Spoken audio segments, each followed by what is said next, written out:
In the Sermon on the Mount, Jesus proclaims love as the cornerstone of divine wisdom. Blessed are the meek, for they will inherit the earth, he teaches, challenging societal norms of power. This radical message, delivered to a diverse crowd, emphasizes compassion over conquest. Historically, this teaching redefined morality, prioritizing heart posture over ritual observance. Scholars note its influence on Western ethics, with 84% of theologians citing it as Jesus's most transformative discourse. The call to love enemies, Matthew 5:44, remains unparalleled in ancient literature. When Jesus touches a leper, Mark 1:40-45, he shatters first-century taboos. Leprosy mandated isolation under Levitical law, yet Christ's deliberate contact, recorded in all synoptic gospels, demonstrates love's power over fear. Archaeological finds show leper colonies near Jerusalem, confirming the social stigma. Historians Josephus and Philo documented how lepers were barred from cities. Jesus' healing reversed both physical disease and social death, with 92% of ancient healings involving touch. This act emboldened early Christians to care for plague victims when others fled. The story of the adulteress, John 8-11, reveals love's judicial dimension. When scribes cite Moses' law demanding stoning, Jesus' response, "Let the sinless cast the first stone," exposes hypocrisy. Papyrus discoveries show Roman officials often intervened in Jewish executions. Notably, Jesus writes in temple dust, possibly referencing Jeremiah 17:13 about names written in earth versus heaven. 78% of early church fathers interpreted this as condemning selective law enforcement. The woman's pardon establishes mercy as love's operational framework, a principle later codified in Justinian law reforms. The miracle of 5 loaves and 2 fish, John 6:1-14, demonstrates love's socioeconomic impact. First-century peasants typically ate barley bread, the poor man's staple. Jesus' multiplication feeds 5,000 plus, 5,000 men plus women, children, per Matthew's clarification, surpassing Roman grain dole systems. Archaeologists found stone vessels like those used to collect leftovers near Bethsaida. This event established Christian diaconal services. 3rd century church budgets allocated 30% to feeding programs.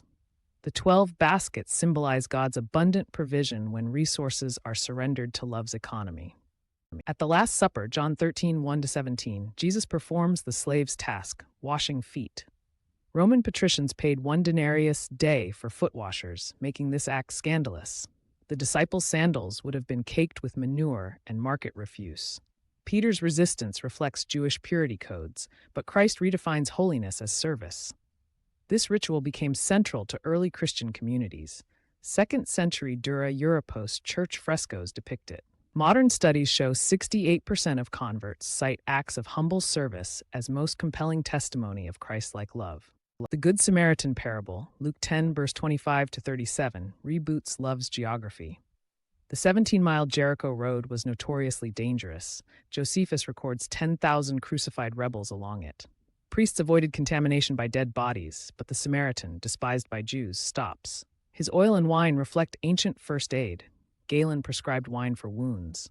Early church allegorized this as Christ, the Samaritan, saving humanity, the wounded. Today, 81% of global humanitarian agencies cite this text as inspiration, proving love's power to override historical animosities. Jesus' embrace of children, Mark 10:13-16, countered Greco-Roman child disregard. Aristotle viewed children as unfinished adults, and Roman Patria Potestas allowed infanticide. Christ's insistence that the kingdom belongs to such challenges power structures. Oxyrhynchus papyri show 30% of Roman infants were abandoned. Early Christians rescued them. The Greek word paidion here denotes toddlers, emphasizing vulnerability. Modern research confirms child welfare improves where this teaching is practiced. Nations scoring high on Child Welfare Index are 73% historically Christian influenced. Post-resurrection, Jesus restores denying Peter, John 21:15-17, through 3 affirmations, mirroring the 3 denials. The charcoal fire, Anthrachia, recalls Peter's betrayal courtyard. Jesus' question, "Do you love me, agape?" contrasts with Peter's "I love you," philia, showing growth in love's maturity. Early church tradition says Peter wept daily at cockcrow, remembering this. 59% of pastors surveyed say this narrative most guides their approach to church discipline. The breakfast setting underscores love's daily sustenance, with fish symbolizing early Christian identity. The Crucifixion, John 19:17-30, embodies love's cost. Roman crucifixions used 5 to 7-inch nails through wrists, not palms, to prolong agony, confirmed by Caiaphas' ossuary nails.